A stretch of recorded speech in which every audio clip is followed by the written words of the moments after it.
'Tis easy enough to be pleasant when life flows by like a song, but the man worth a while is the man who can smile when everything goes dead wrong.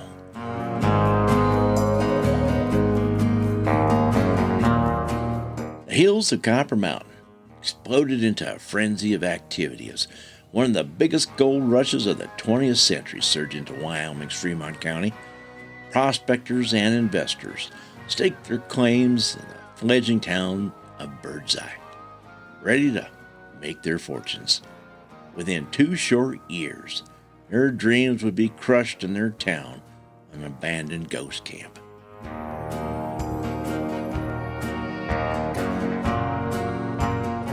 The pioneers of outlaw country, cowboys, lawmen, and outlaws, to the businessmen and women who all helped shape Wyoming. Here are their stories.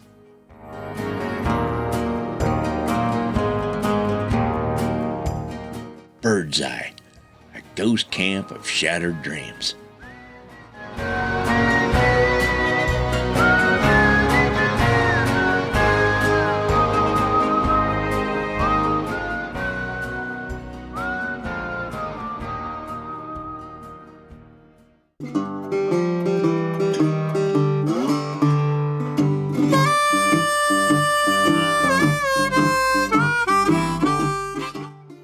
Welcome to Pioneers of Outlaw Country, the podcast where we introduce you to the ghosts of the Wyoming frontier. The clang of picks echoed through Copper Mountain, blending with the shouts of miners and the hum of the stamp mill. Here, men and women from every corner of the globe converged, staking their claims and gambling their lives for a chance at striking it rich. But when the lead ran dry, the dreams turned to dust, and the camp faded into legend. Join us as we explore the untold stories of the souls who worked and lost in this Wyoming frontier, where the echoes of the past still linger in every tumbleweed.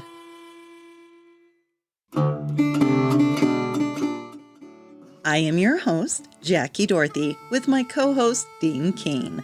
We are continuing our series in partnership with the Wyoming Department of Transportation and their Buckle Up campaign to explore the history of the Wind River Canyon Scenic Byway. This section of the Yellowstone Highway, built in 1924, took Ottawas from the town of Shoshone to the tourist mecca of Thermopolis on their journey to Yellowstone, America's first national park. 2 decades before the Yellowstone Highway was built through this impassable canyon, the only way through the Wind River Canyon was to go over it. By 1907, a regular stage line ran over the east side of the canyon every day except Sunday. This line ran through the fledgling mining town of Birdseye. We are taking you to this forgotten ghost camp, a place once alive with the hopes and heartbreaks of those chasing their fortune in the Copper Mountains.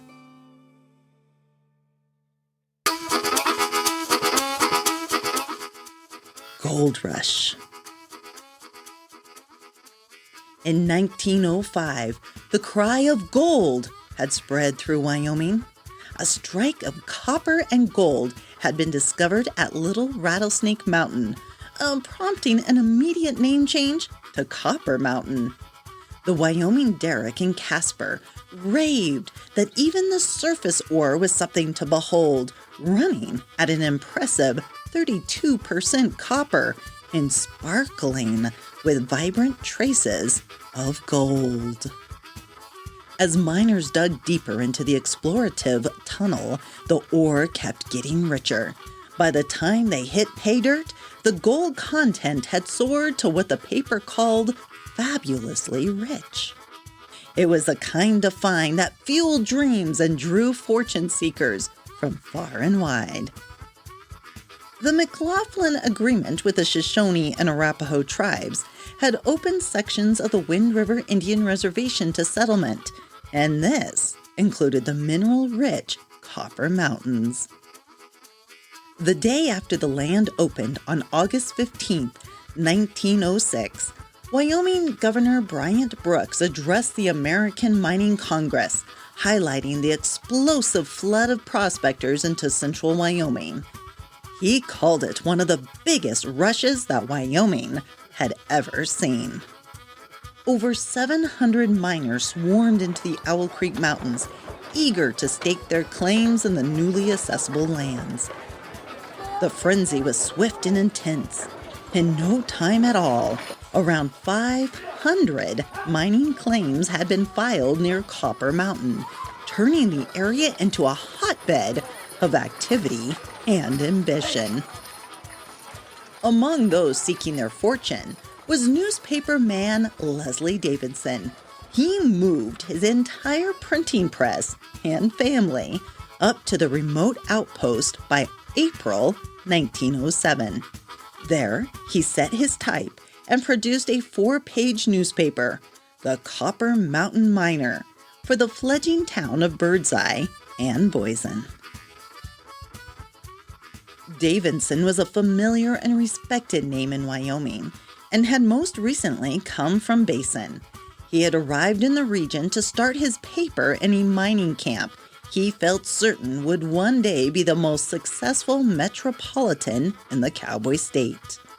All they needed was for Chicago businessman and mine owner Asmus Boysen to build his dam in the Wind River Canyon and bring cheap electricity into the district. In Birdseye, town lots were being sold by prospector Shell Felt and hotel and saloon owner Ben Bader. Homes and businesses were built from wood and tar paper hauled in over the steep pass. Streets were laid out and called such imaginative names as First Street and, brace yourself, Second Street. The ads selling these town lots posted easy payments and a square deal to everyone. Shell Felt, the agent for the company selling the lots, advised everyone to get in while everything was cheap. Prospectors hard at work would have been heard across the rolling red hills of the Copper Mountains as they swung their picks, striking iron-hard rock in this remote frontier. The occasional dynamite explosion would have rocked the ground and been felt for miles around. Steam from the gold nugget stamp mill bellowed into the crisp mountain air, carrying with it the acrid scent of pulverized ore. Men in sweat-streaked flannel and battered felt hats, their faces dusted with the ghostly pallor of fine quartz and red dirt, shouted commands in a chorus of drawls and brogues. This was no place for the faint-hearted. It was where grit, ambition, and outlaw spirits forged a way of life as rugged as the land itself. They believed that they were standing in what would one day be a great mining district. As 1907 progressed, claim owners arrived to perform their annual labor. Women worked these mines too, sometimes alongside their husbands, and at other times as the sole owner of the claim. All were striving for one purpose, and that was to make their fortune in the Copper Mountains.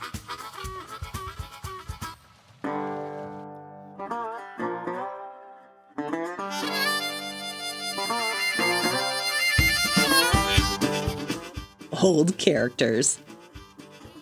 Among the greenhorns, there were many seasoned miners who were just as enthusiastic about the copper and sparkling gold they were certain would soon be theirs. Richard Clark, the original Deadwood Dick, joined the gold rush and spent the summer prospecting in the hills around Birdseye. The old prospector enjoyed good health as he dug around the region, hunting for the elusive treasure he had heard was buried deep. Deadwood Dick brought to life the image of the old prospectors who joined the gold and copper rush of 1907. He was 62 years old at the time, considered salty and ancient to the young men in their 20s. But Deadwood Dick was still in the prime of life and ready to make his fortune. He was one of just many colorful prospectors who roamed Wyoming at the time. Deadwood Dick had been born in Yorkshire, England, and came to the West as a frontiersman in 1861. He was a Pony Express rider and fought in the Battle of Little Bighorn. After peace was made, he personally witnessed President Calvin Coolidge become an honorary member of the Sioux tribe. Deadwood Dick returned to his home and namesake Deadwood, South Dakota, by August to avoid the harsh winter that would soon consume Copper Mountain. Another old prospector and trapper who joined the 1907 Copper Mountain Rush was Edward Walsh, known throughout central Wyoming as Rocky Mountain Shorty. Just a year older than Deadwood Dick, Shorty was an experienced prospector, hunter, and guide. He was a drummer boy during the Civil War for the Connecticut Infantry before striking out west. In between hunting for gold, Rocky Mountain Shorty operated a string of traps on the Hoodoo Creek in the Copper Mountains. A story was told to Davidson, the newspaper man and promoter of Birdseye, of an encounter Shorty had with a large eagle. Shorty was carrying home a live rabbit that he had caught when a large eagle swooped down from behind him and seized the rabbit in its talons. The tremendous jerk the bird gave to the rabbit straightened out Shorty's arm. Shorty was so startled he dropped the rabbit and uttered a yell. The howl caused the eagle to drop the rabbit, who promptly took to its legs and escaped. The eagle alighted on a nearby tree, and Shorty, enraged at the gall of the bird, shot it with his rifle. The rabbit was the only winner of that encounter. Shoshone residents looked forward to seeing Shorty when he would come out of the mountains to do the town. In fact, in 1908, the citizens of Shoshone even held a benefit leap year ball to raise money for their town's favorite character.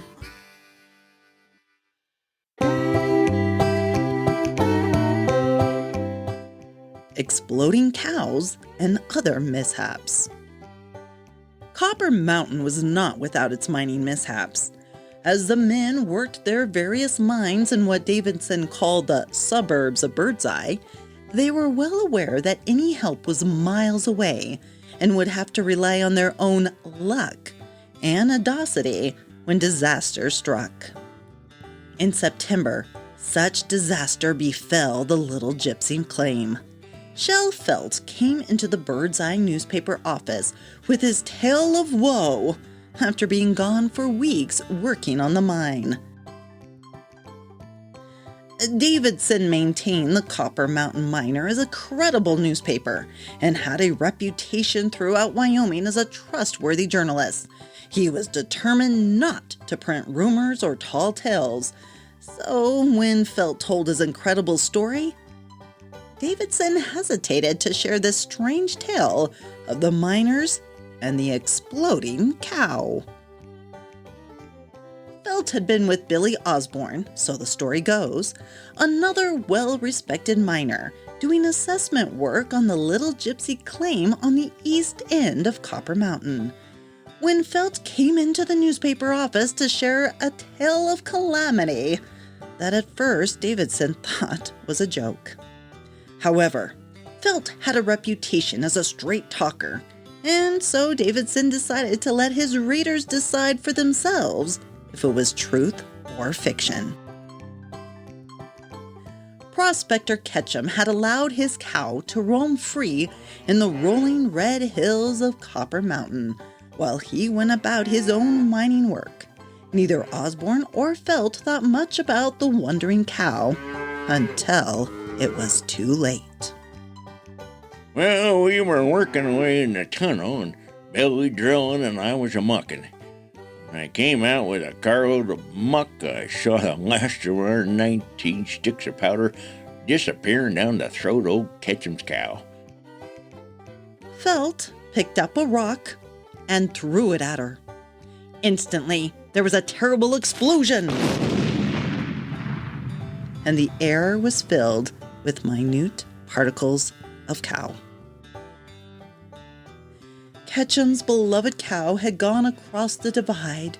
Phelps was further devastated because the explosion affected him personally. What hurts is we had to pay $45 for that cow. According to Felt, Mr. Ketchum kindly knocked off $5 for the powder, which the cow ate.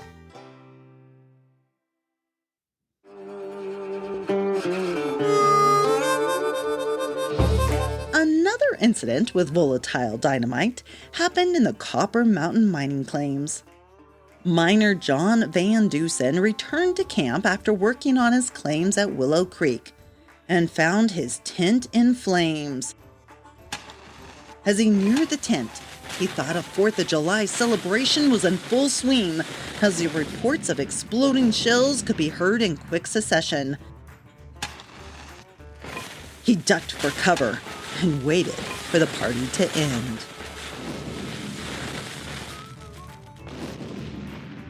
Afterwards, he surmised that the fire had come in contact with the ammunition in the tent, and it was all destroyed. Tent, building, and supplies were completely burned. How the fire originated was never known.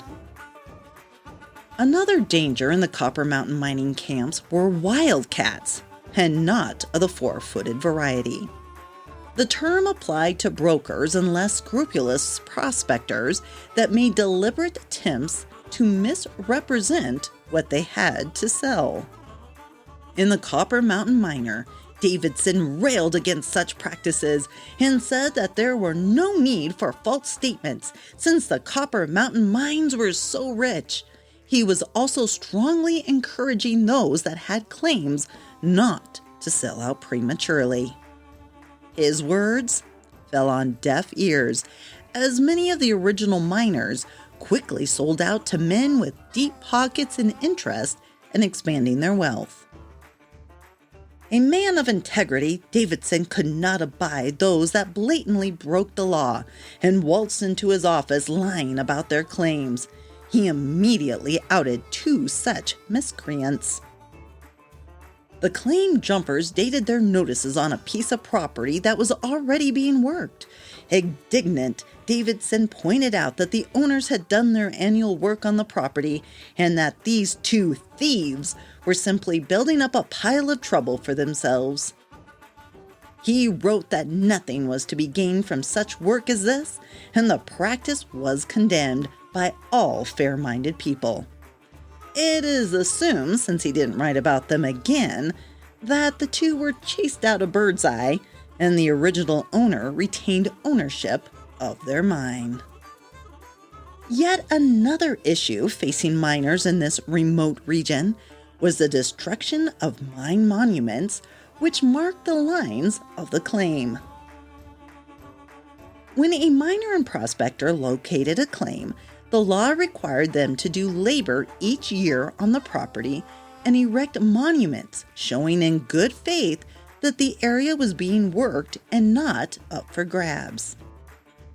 From the east end of Copper Mountain, persistent reports flooded into the newspaper office of thieves tearing down monuments, destroying location notices, and other acts of vandalism that Davidson said must be stopped. Those parties who had been indulging in this occupation had better cut it out, he threatened, or they will find the road greased that leads to the penitentiary.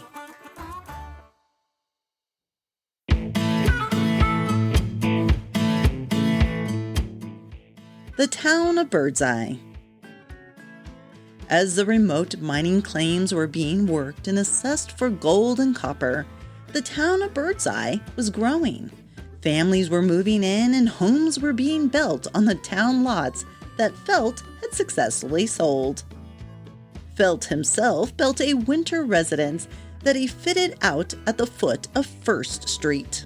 He and his dog, Teddy, made themselves comfy for the winter. Others remained in the farther reaches of Copper Mountain, building log homes and preparing for the long winter ahead with more permanent structures than their tents. On Hoodoo Creek, John C. Garrison, who was working with H.L. McFarland on a claim, came into Birdseye and stopped by the newspaper office to report that they had erected a comfortable log house and a blacksmith shop. As winter settled into Birdseye, the town boasted a boarding house, hotels, saloons, restaurant, and a newspaper office. The stage came through twice a day, one from Shoshone and the other from Thermopolis. They would stop at the Birdseye halfway house for refreshments and lunch before proceeding on their way. The school-aged children of Birdseye were part of School District Number 24, which included the towns of Birdseye, Boise, and Shoshone. In early December, the district, which was only 2 years old, completed a new schoolhouse. It was a modern building composed of concrete blocks, was 2 stories high, had 4 rooms and a hall, and, Davidson boasted proudly, is easily the best schoolhouse in central Wyoming. He told what he called the chronic knockers that were internally croaking to quit to help boost this camp instead. Like the other hopeful prospectors, Davidson believed that Birdseye was destined to be a great producer of copper and gold as soon as the miners and prospectors get depth, and the dam was built to provide them with cheap electricity.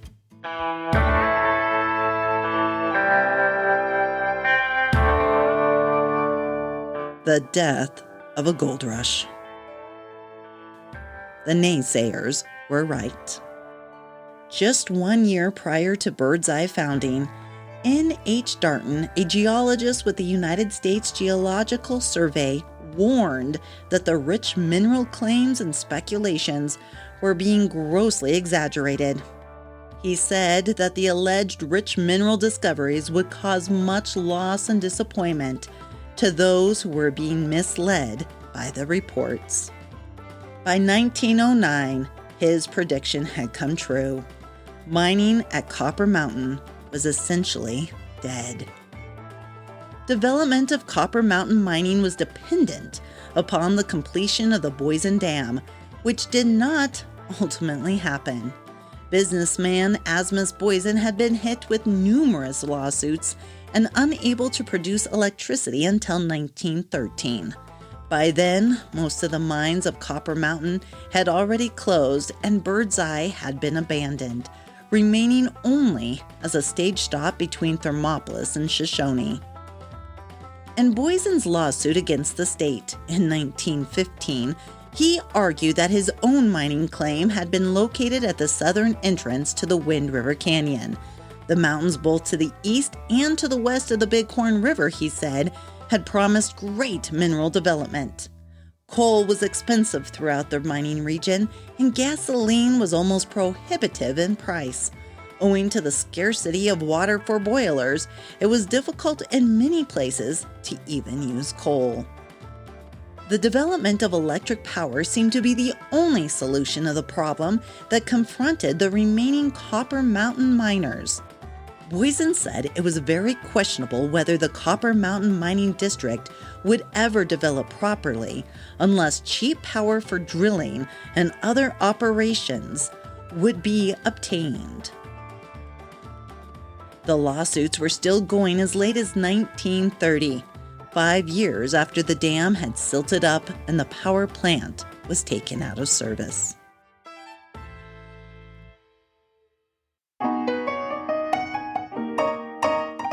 Gold Rush Revival. Occasionally, there would be new hope to the mineral development at Copper Mountain that Davidson once loudly advocated for.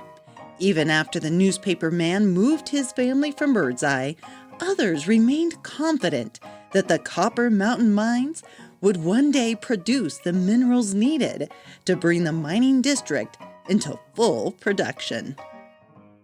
In 1927, hope arose when Casper investors purchased the old Gold Nugget and McGraw claims. The Wyoming Gold and Copper Company, owned by V.L. Preston, reopened mining operations. He established a camp on the old Birdseye Pass Highway and where a hotel once stood, just south of the highest point in the Copper Mountains. Preston hired 10 men who built roads, cleaned out the old mining tunnels, and by 1928 were ready to start shipping ore to Colorado Springs for smelting.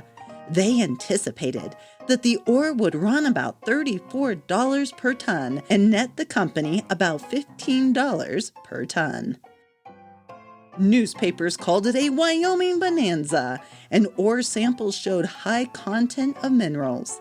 The mines changed hands several times over the next few years as companies tried and failed to make their fortune, finally closing the mines permanently.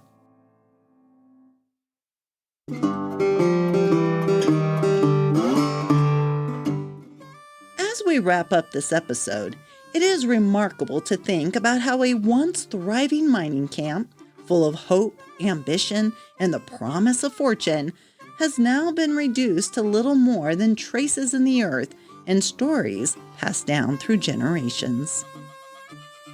The ghost of Birdseye may have faded, but the legacy of the people who lived, worked, and dreamed there still linger in the landscape. These forgotten places remind us that history isn't just written in books. It's etched in the land, in the quiet whispers of abandoned cabins, and in the hearts of those who remember. The town of Birdseye and the hope of 2,000 prospectors has now faded away, leaving behind the rolling hills of Copper Mountain and the echo of the men hard at work at the mines. It is rare to see a car on the old stagecoach route, since the main highway goes through the canyon now instead of over it when you travel from Thermopolis to Shoshone. If you should happen to make your way to the Yellowstone Highway, now known as the Wind River Canyon Scenic Byway, remember the miners and businessmen and women who once staked their fortunes on the rich minerals of Copper Mountain high above your head. Until next time, let's continue to listen to these stories so the past isn't truly lost, but preserved for those who come after us.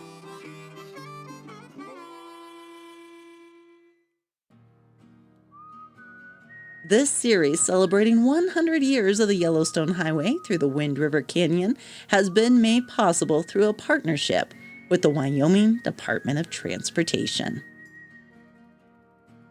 Buckle up the right way. Always place the shoulder belt across the middle of your chest and away from your neck, and place the lap belt across your hips, not your stomach. You should never put the shoulder belt behind your back or under your arm, and remember, always buckle up. Wyoming has vast, wide-open spaces and long drives. Please buckle up every trip, every ride, every time. Thank you for listening to Pioneers of Outlaw Country, Wyoming's History. Be sure to subscribe so you don't miss a single episode of this historic series. This was a production of Legend Rock Media.